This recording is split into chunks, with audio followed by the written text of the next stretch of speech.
Vous avez entre les mains une carte d'Israël qui est un cadeau personnel. Cette carte d'Israël est en relief. Elle est le fruit du travail d'une personne qui m'est très proche. Et je vous recommande éventuellement de regarder ou d'acquérir cette carte en relief de plus grande dimension qui permet une approche d'Eretz Israël comme jamais.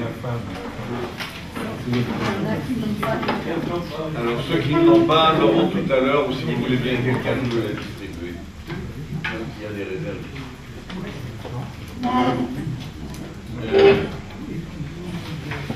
Si vous regardez cette carte, et surtout si vous la sentez avec vos doigts,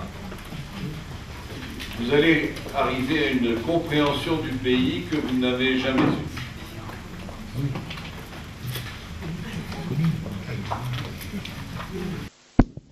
Ah, maintenant vous allez m'entendre.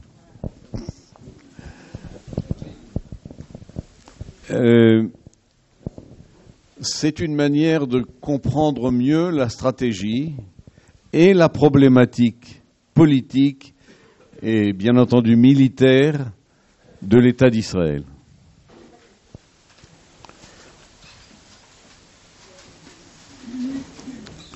Je voudrais aborder la question qui m'a été posée, Eretz Israël, sous l'angle des droits du peuple juif sur son pays.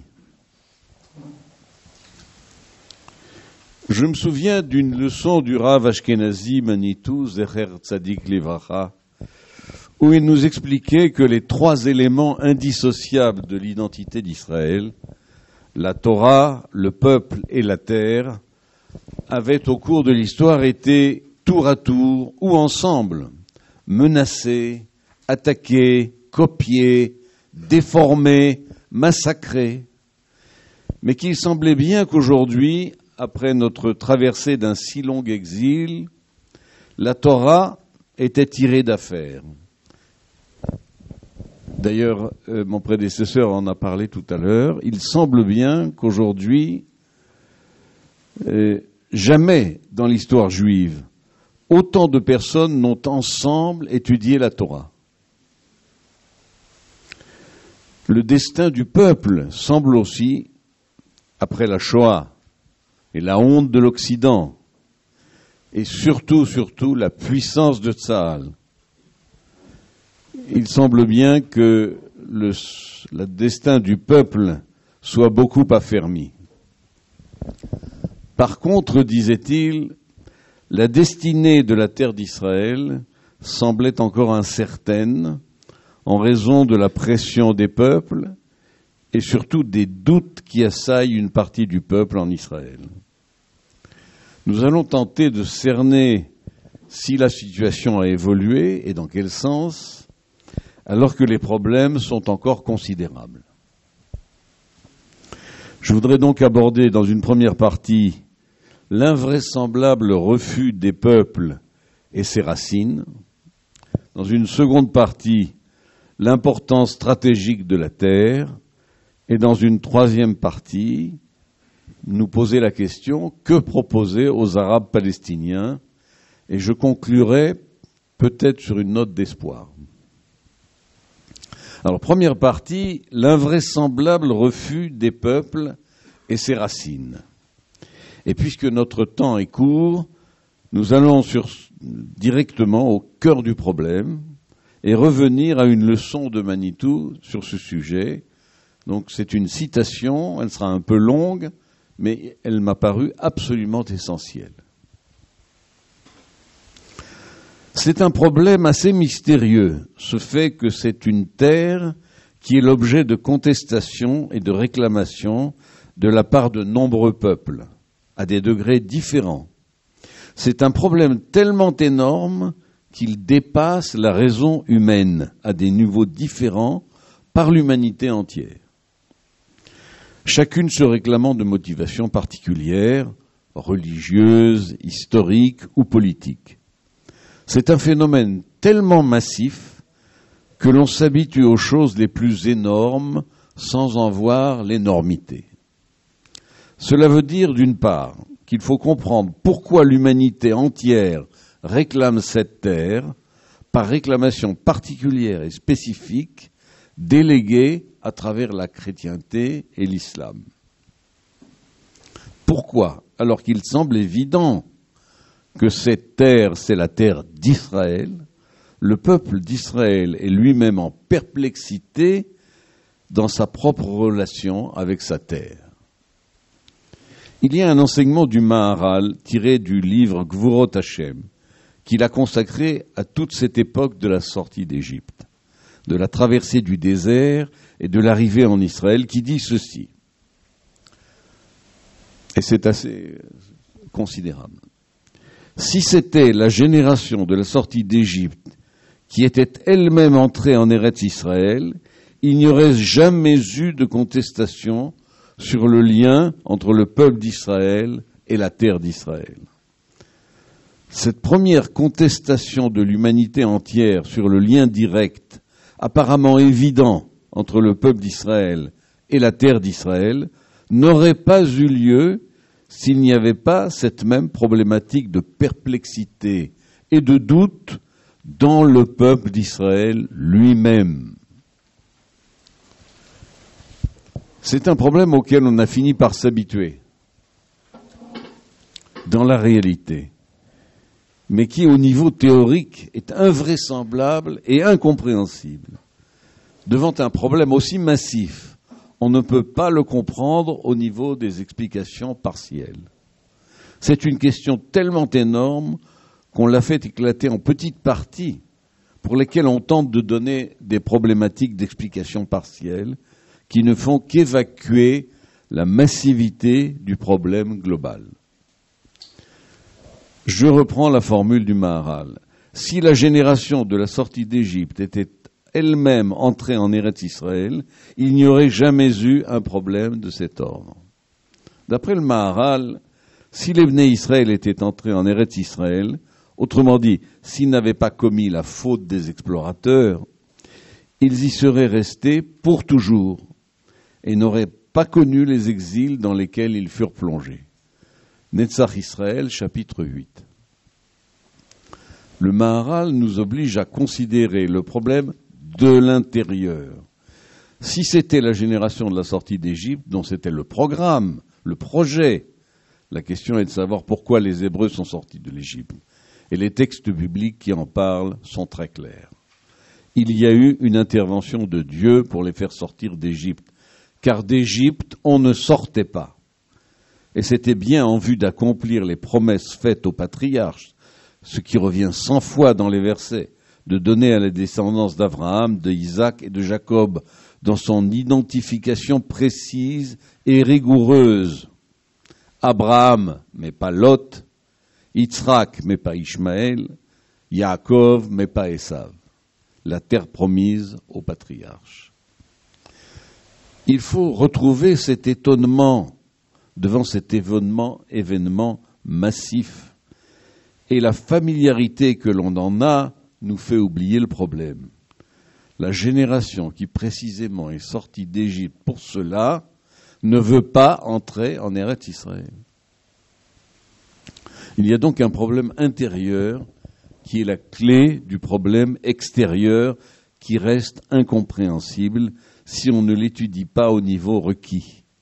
Qu'y a-t-il sur cette terre pour que l'humanité entière la réclame contre toute évidence? Lorsque les chrétiens affirment que c'est la terre où s'est révélé leur Messie, c'est une explication seconde, a posteriori. Cela déplace le problème un peu plus haut. Et pourquoi c'est là précisément que cela s'est passé? L'islam dit deux choses au sujet de la terre. La descendance d'Ishmaël, l'origine ethnique, c'est l'héritage d'Abraham, notre père. Mais le Coran fait d'Ishmaël l'héritier et non Yitzhak. Et Mahomet a eu le rêve de son envol sur une jument ailée depuis la montagne du Temple. Et donc cela appartient à l'islam. L'expérience d'Israël après 2000 ans d'exil est énorme. le fait d'arriver dans le pays a quelque chose de mystérieux. Manitou cite alors un midrash. Rabbi Zakkai dit « Voilà ce qu'Israël pourrait dire devant Dieu. Ribono shel olam, dans tout endroit de la Torah, tu appelles ce pays Eretz Knaan. Et ici, le pays de votre résidence, la Torah appelle ce pays Eretz Knaan. Par conséquent, le problème d'Israël, à qui Dieu, à travers cette Torah, donne cette terre, Eretz Knaan. D'où ce qui semble justifier la contestation des nations et la perplexité d'Israël lui-même vis-à-vis de leur terre de Canaan. Mais dans ce verset, enfin, tu nous dis le pays dans lequel vous allez vous installer. Vous êtes chez vous. Dieu leur a répondu, par votre vie, je l'ai donné à Abraham. Je rappelle une analyse importante. En hébreu, chaque fois que le peuple parle de cette promesse que Dieu a faite de cette terre, il n'emploie jamais le mot de promesse, mais le mot de donner. Ce n'est pas la terre promise, c'est la terre donnée. Ce terme de terre promise est indexé à toute une interprétation théologique de nature chrétienne dans laquelle la terre est seulement promise. Mais la terre est déjà donnée. Pour l'obtenir, il faut la mériter, s'y installer. Si je parle de terre promise, il y a toute une série d'implications. Dieu vous l'a promise. Pourquoi la prendre ? Attendez qu'il vous la donne, etc. Dieu leur a dit, par votre vie, je l'ai donné à Abraham et à Isaac et à Jacob et à tous les trois. Nous le savons du texte. Dieu répond donc, prends mon texte et tu verras écrit dans mon texte, et c'est le Fils qui hérite du Père. C'est pourquoi je vous dis qu'elle s'appelle Eretz Moshvotechem. Je crois qu'il est important de lire ce midrash à la lettre. Ce don de la terre au Père n'est réalisé que lorsque les enfants en héritent. Cela signifie qu'elles deviennent la terre où ils vivent. Si les enfants d'Israël revenus de leur exil sont vraiment chez eux, dans la terre donnée à leur Père, alors, a posteriori, cela confirme que la terre a été donnée. Sinon, elle s'appelle encore Eretz Knaan. Et pourquoi Knaan a mérité que cette terre soit appelée de son nom ? Il y a là une réponse inouïe du Midrash. Parce que lorsque Knaan a entendu qu'Israël arrivait, il a fait place nette. Alors dit Akadosh Baruch Hu, tu as ouvert la porte, la terre sera appelée de ton nom. Ce Midrash est extraordinaire. Il y a un privilège de nomination à ceux qui ont été les gardiens de la terre, bien qu'étant les occupants concurrents, pendant qu'Israël n'y était pas. On ne peut trouver ce midrash, dit Manitou, que chez les rabbins juifs sans pléonasme.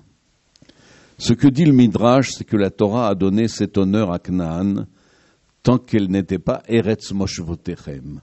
Tant qu'Israël n'y est pas, elle s'appellera Eretz Knaan. C'est la récompense du fait d'avoir gardé la terre tant qu'Israël n'y était pas. Fin de citation. Alors je voudrais rappeler un rappel succinct des contradictions dans lesquelles se trouve le monde et les peuples sur le sujet, à travers 3 exemples seulement. D'une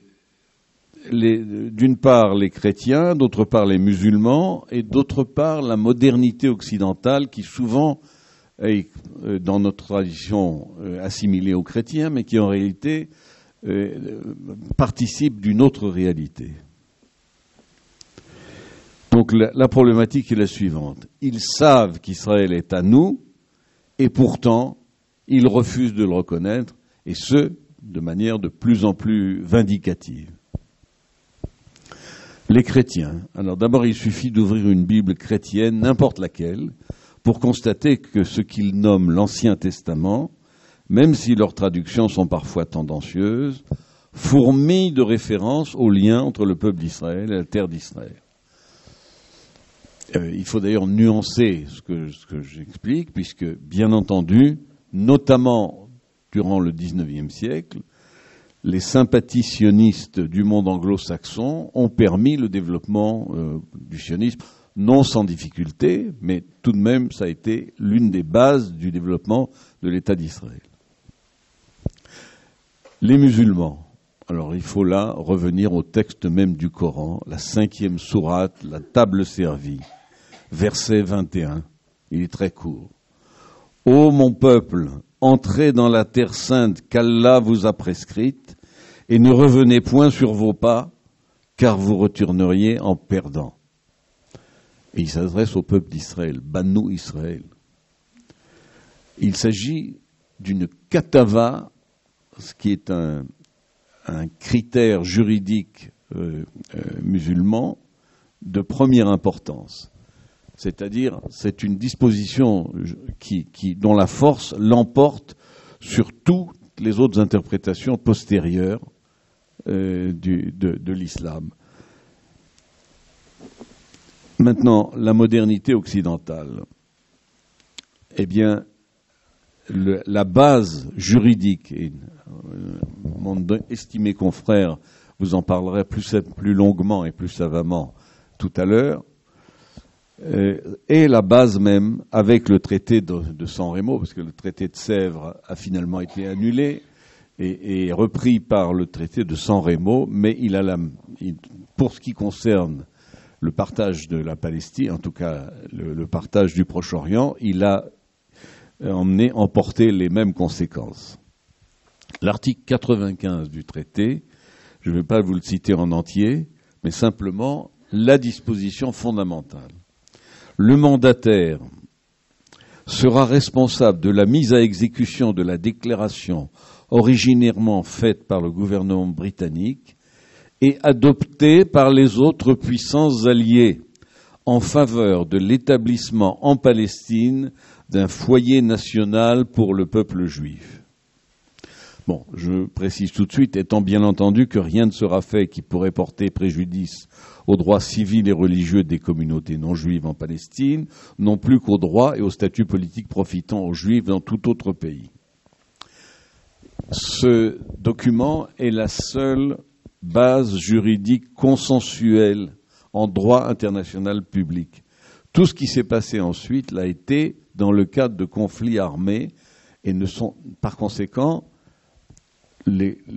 a priori, il est absolument évident, sauf le traité de paix entre Israël et la Jordanie, qui consacre l'abandon par Israël de ses prétentions sur la Transjordanie, l'État d'Israël, quand il installe des villes et des villages en Cisjordanie, est dans son droit, en termes juridiques de droit international public. La réalité d'Israël. Alors, la réalité d'Israël, c'est 100 ans d'efforts sionistes, dont près de 70 ans d'indépendance, qui ont permis un développement qui est une réussite sans précédent, et surtout que tout le monde peut voir. Tout le monde, les journalistes, les touristes, les hommes politiques, peuvent voir la réalité d'Israël, reconnaître que Jérusalem est ouverte à tous, que les libertés y sont reconnues pour tous, et pourtant, ils sont bloqués. Ça, ils peuvent pas. Ils peuvent pas. Que ce soit Jérusalem-Est, Jérusalem-Ouest, c'est la même chose. Jusqu'aujourd'hui, ils sont dans une espèce d'incapacité. Alors, comment expliquer, je vais donner une autre explication de type partiel, contrairement à ce que disait Manitou tout à l'heure, par ma bouche. On pourrait peut-être expliquer, c'est un type d'explication, par un complexe d'Oedipe à l'échelle des civilisations. Qu'est-ce qui se passe quand on sait que votre pensée, votre religion, vos thèmes, en réalité, sont empruntés à quelqu'un d'autre. Vous êtes issus, qu'il s'agisse des chrétiens ou des musulmans, vous êtes issus de la foi juive. Et vous lui avez emprunté une quantité considérable de thèmes d'explications, de textes même. Et quand on n'a pas réglé son Oedipe, eh bien, la volonté, la tendance, c'est de tuer votre père. Vous ne pouvez pas le reconnaître, vous voulez le tuer. Alors, c'est, disons, un mode d'explication, mais croyez-moi, il est souvent utile pour comprendre ce qui arrive. Alors, bien entendu, cela a entraîné, cela ou d'autres causes que vous pouvez tous imaginer, la théologie chrétienne de l'abaissement d'Israël. Donc, pendant des siècles, l'Église s'est dite elle-même le Vérus Israël, le véritable Israël. Bon, je ne vais pas aller plus loin, vous savez ce que ça veut dire. La théorie du déicide, la théorie du juif errant, et il faut noter à propos de l'Église catholique que même le Concile Vatican II, dans les années 60, qui en principe a mis fin à la théorie du déicide, eh bien, elle n'a pas, en réalité, ce concile n'est pas parvenu à éradiquer les mythes les plus offensants. Il suffit de vous trouver, comme ça m'est déjà arrivé, dans une église pour entendre un prêche antisémite, bien après Vatican II, où on vous parle du juif déicide. Depuis, je ne vais même pas pour une commémoration dans une église, pas la peine. Les musulmans, inutile d'insister sur la fureur de leur refus. Les passages antisémites du Coran sont seuls pris en considération. Leur stratégie actuelle est rien de moins que la conquête de l'Occident afin de nous vaincre. Quant à la modernité occidentale, c'est une longue litanie de ruses et de trahisons et de déni du droit international. Par exemple, l'exclusion de la Transjordanie dès 1922 du territoire alloué aux Juifs. C'est quand même les 3/5 de la Palestine mandataire. La gestion du mandat par les Britanniques et les 2 livres blancs de 1936 et 1939, dont vous savez qu'ils ont été absolument dramatiques puisque c'était la montée du nazisme et que, bien entendu, Eretz Israël aurait pu accueillir des millions de Juifs pourchassés. Et c'est juste le moment où les Britanniques ont fermé la porte. La difficile reconnaissance de l'État juif et le sort de la résolution 181, je crois que mon confrère en parlera plus longuement de la résolution 181. Et en fait, 70 ans d'embûches et de trahison. Je vais en citer quelques-unes. Prenons un exemple presque risible.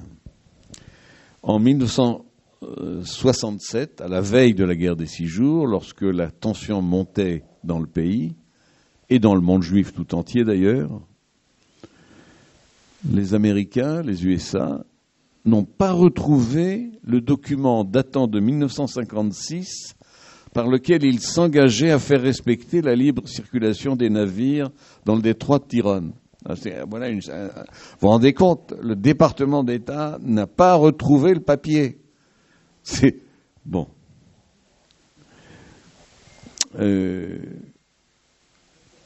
L'invention du peuple palestinien par le KGB et la fondation de l'OLP en 1964. Je crois qu'il faut vraiment insister sur ce point. Le KGB avait l'habitude, depuis les années 30, de fabriquer et d'effacer les peuples, selon les besoins de politique intérieure de l'URSS. Et notamment les Tatars de Crimée ont été effacés. Ils ont disparu des livres d'histoire en quelques mois. Mais parfois aussi créer des peuples, des faux peuples, dans l'Asie soviétique en particulier. Eh bien, ils avaient une longue tradition. En 1964, ils ont créé le peuple palestinien. C'est une invention du KGB avec un leader arabe égyptien qui s'appelait Yasser Arafat. Ça ne veut pas dire qu'il n'y a pas des Arabes en Eretz Israël, hein. Ça ne me fait pas dire ce que je n'ai pas dit. Et qu'ils posent un problème, et qu'ils ont des droits, et qu'il va falloir, bien entendu, transiger avec eux. Mais le concept même et la publicité immense qui en a été faite, c'est le travail du KGB au départ.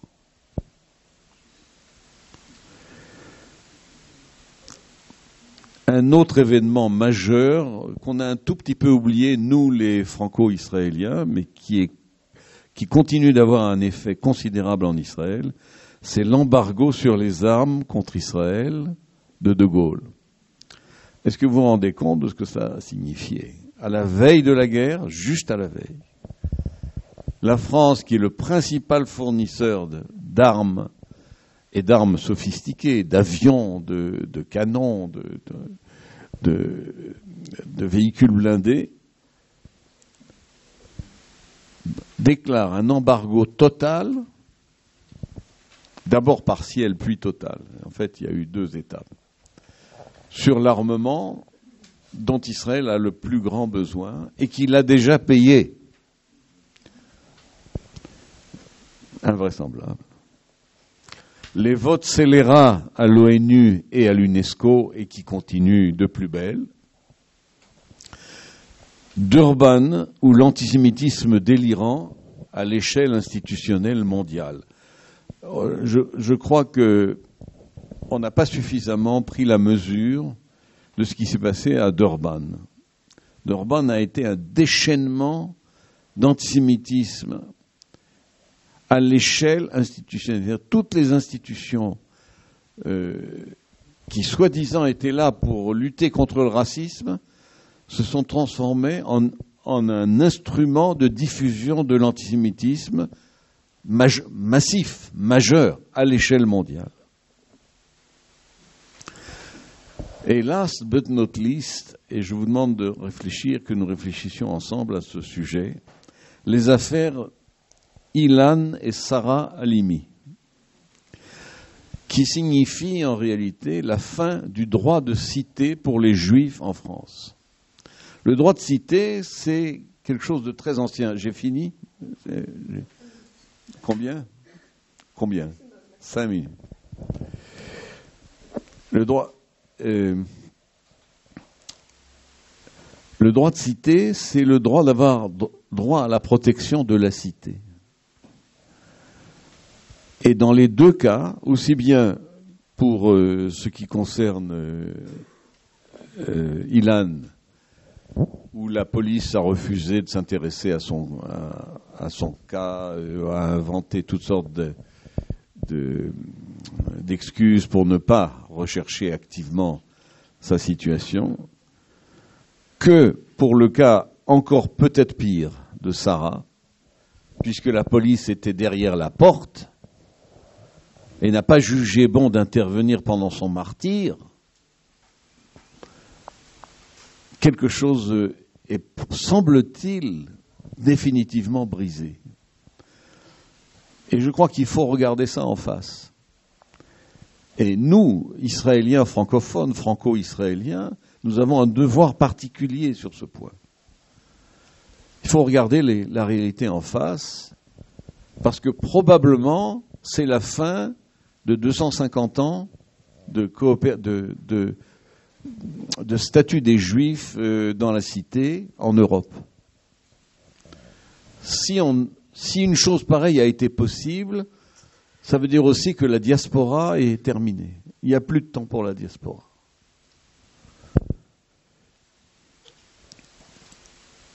Je voulais vous parler de problèmes stratégiques. Vous connaissez cette carte, on va traiter ça rapidement. Cette carte, c'est les lignes de cessez-le-feu de 1949, c'est-à-dire ce qu'on appelle ici, on a appelé longtemps les frontières de juin 67.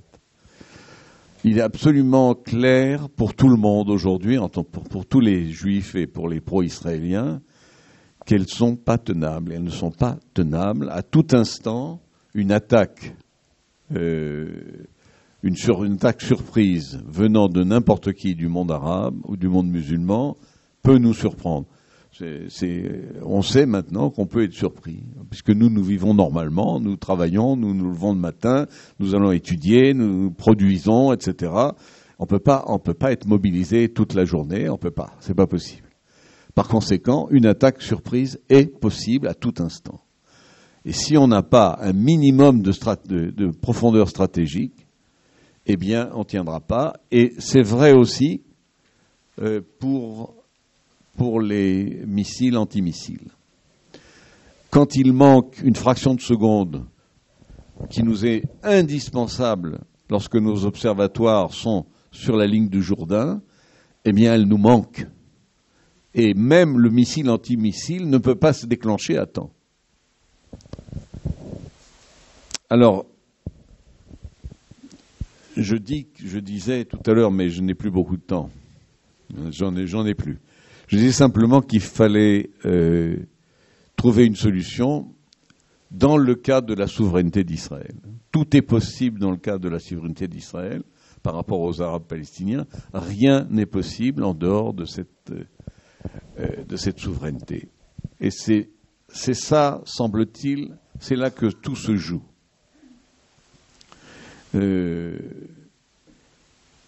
D'abord, il faudrait reprendre le sionisme à l'heure actuelle, c'est-à-dire avoir bien conscience que la situation se détériore partout dans la galoute, pas seulement à cause de ce que je viens de dire sur les Halimi, mais aussi, même aux États-Unis, la situation se détériore. Et qu'il faut donc inventer un nouveau sionisme pour notre époque qui ne soit pas un sionisme de catastrophe. C'est tout un programme, on en reparlera à une autre occasion.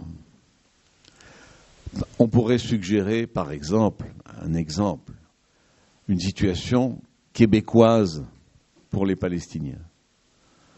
C'est-à-dire un État fédéral à l'intérieur de excusez-moi.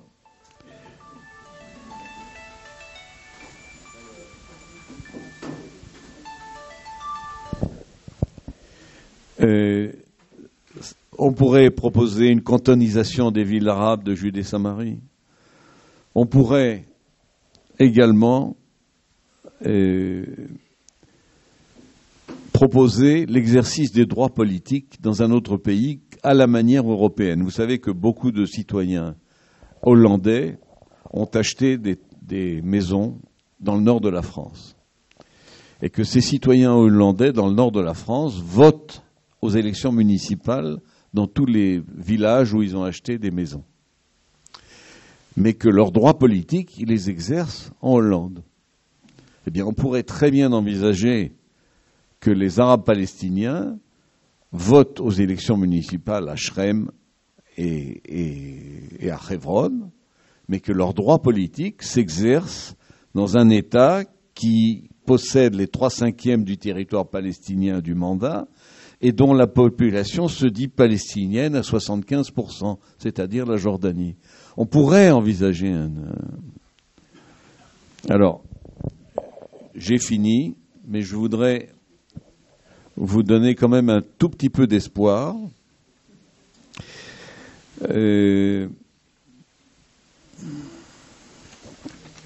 Sans revenir sur les problèmes... Oui, alors, il faudrait pour ça que je le trouve.